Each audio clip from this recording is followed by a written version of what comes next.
Okay, so let's take a look at how you can import data from CSV file into SPSS, right? So if you are on IBM's SPSS website, make sure to download, right? Also, you will have to create your user ID, right?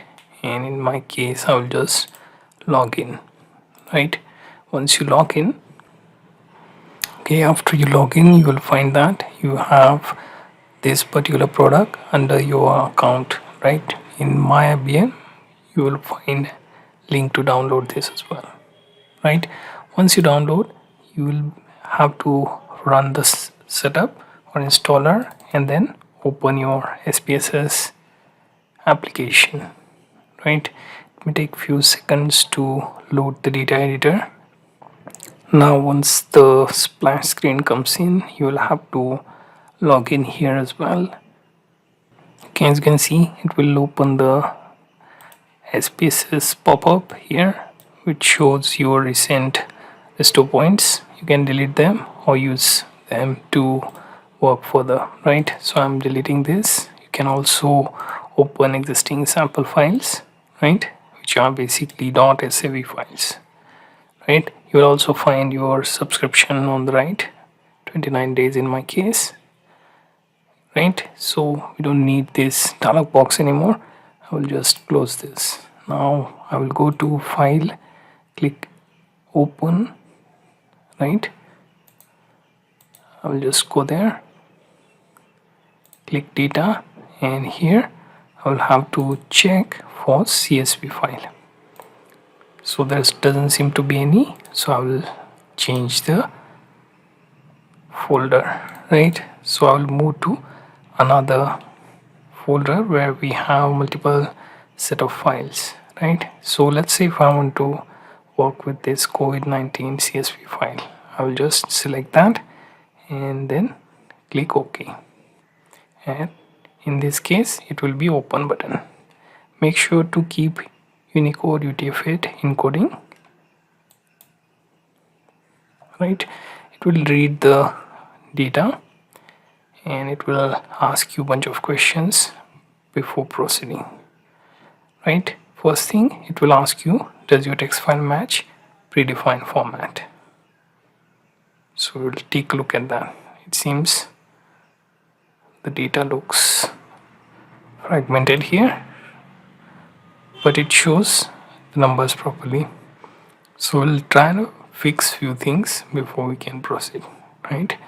So let's go ahead, click next. Here say no, click next. Now here you will have to check for delimited because it's comma separated value file. Then are variable names included at the top of your file? Yes, so we say yes. Then what is the decimal symbol, which is period? Click next. Now here first case of data begins on which line number? Second. However your case is represented, each line represents a case. Then comes how many cases do you want to import? Say all of the cases, right? Then move to next. Now we have few more questions, right? We have our heading, then we have dates and everything sorted. We'll have to check which delimiter appears between variables, space and comma. That should be the default, right? Also, what is the text qualifier? We don't have any, so we say none, right? Just in case it does anything on that front, we'll have to change that accordingly, like double quote. We don't have any, so we don't choose that.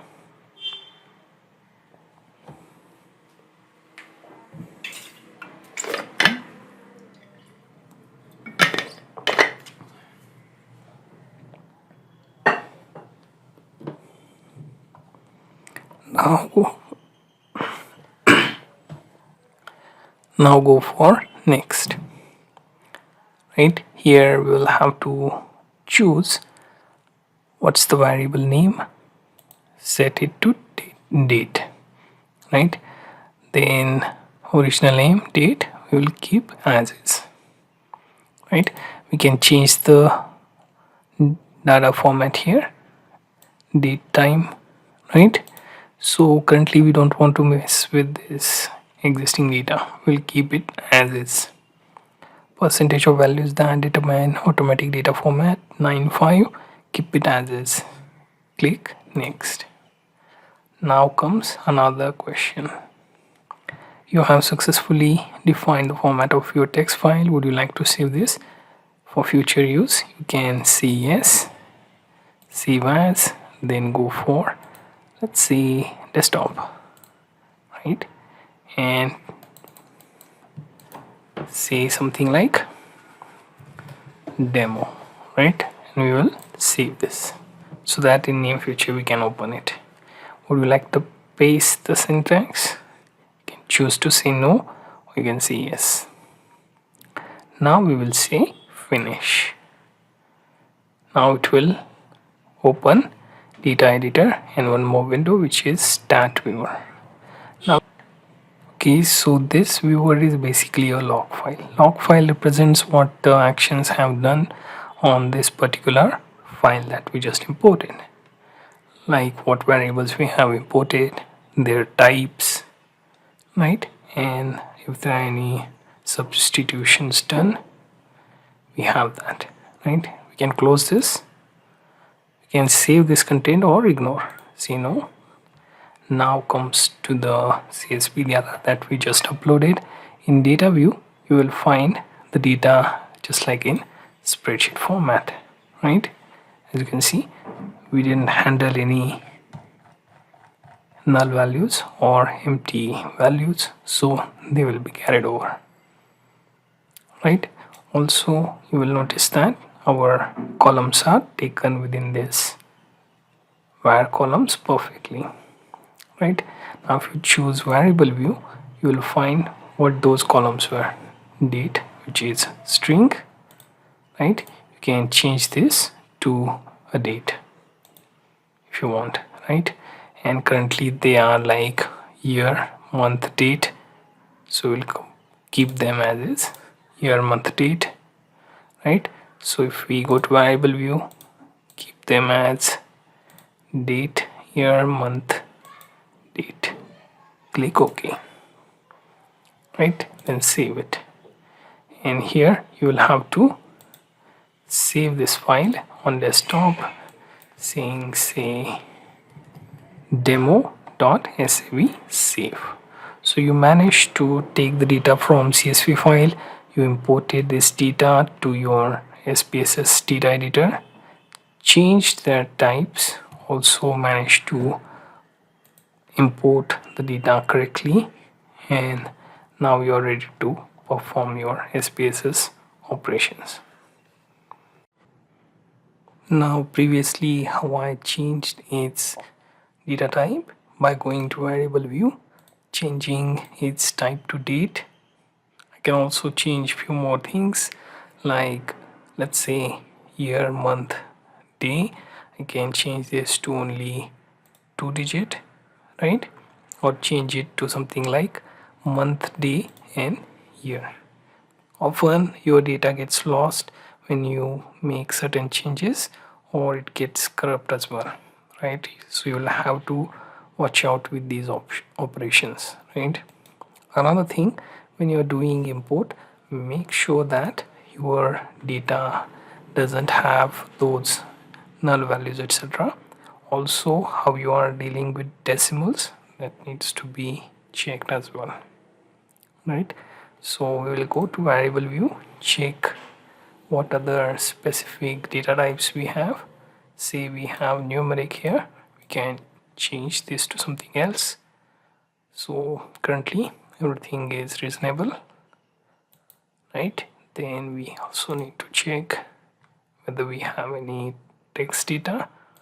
We don't have any, so we can't use string within our any of the columns, considering this is COVID-19 data and it shows confirmed infection, recovered, death and increase. So initial month shows nothing about this, it is blank, or most likely that is not recorded for increase. Next month onwards you will see increase related data, right?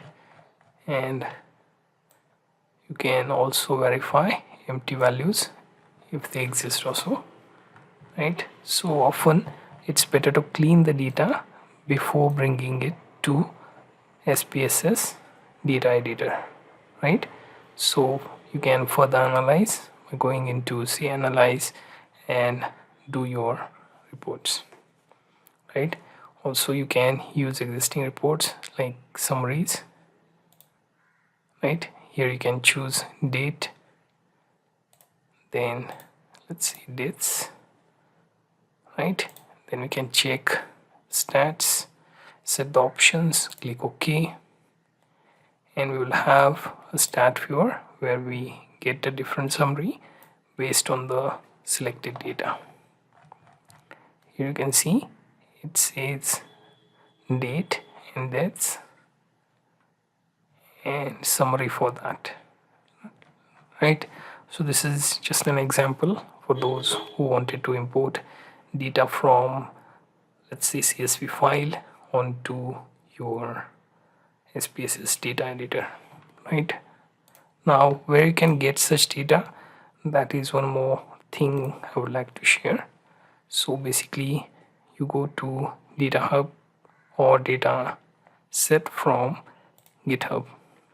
So here you see github.com datasets where you have this COVID-19 data.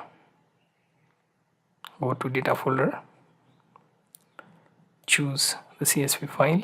As you can see, this is the CSV file that I used for this example.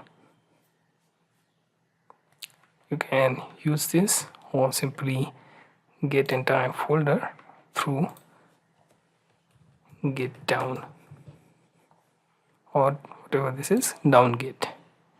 You have to give it the URL to that directory, click download, and then get those CSV files, right? So you will have CSV file to import into your SPSS data editor.